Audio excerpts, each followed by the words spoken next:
Police এসে মাসে টাকা নিয়ে আসে ঢোলা থানা, এমএলএ যুক্তি আছে সমীর জানা বাবু। আমি জানি না যে ওইখান থেকে এই মালপত্রগুলো বিক্রি হয়।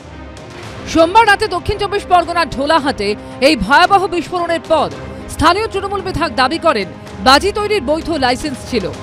এরা আজকে এদের লাইসেন্স আছে, এরা এখানে আতশবাজি তৈরি করে, কিছু মাল এদের বাড়ির ভিতরেই স্টক থাকে। তৃণমূল পরিচালিত স্থানীয় পঞ্চায়েতের উপপ্রধানও দাবি করেন বাজি তৈরির লাইসেন্স ছিল। লাইসেন্স কিসের লাইসেন্স আছে? বাজি তৈরি না বাজি বিক্রি? বাজি তৈরি লাইসেন্স। পুলিশ সূত্রে খবর তদন্তকারী জানতে পেরেছেন বাজি তৈরি এবং মজুদের জন্য যে ধরনের লাইসেন্সের প্রয়োজন হয় সেই কোনো ধরনের লাইসেন্স ছিল না বণিক পরিবারের কাছে।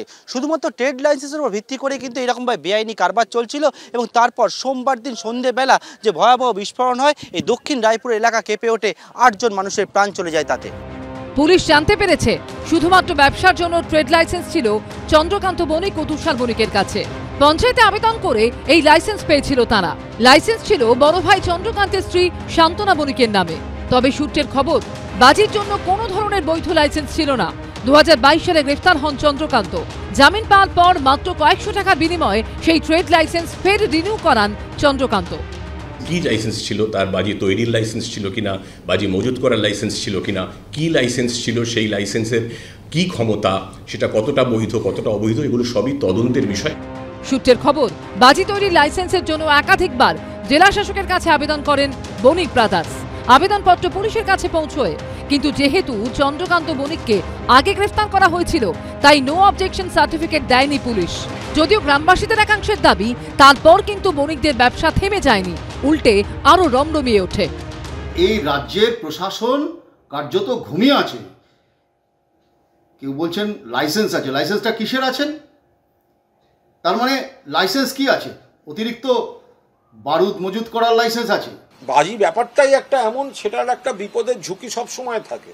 এবার সেই জায়গাটা একটা দুর্ঘটনা ঘটেছে, কেন ঘটলো, কিসের থেকে ঘটলো, সেটা পুলিশ প্রশাসন তদন্ত করছে এবং সেই তদন্তটা কমপ্লিট হতে দিন।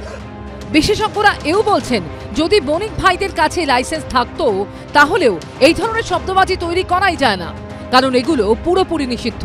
পার্থপ্রতিম ঘোষ, হিন্দোল দে ও গৌতম মণ্ডলের রিপোর্ট, এবিপি আনন্দ।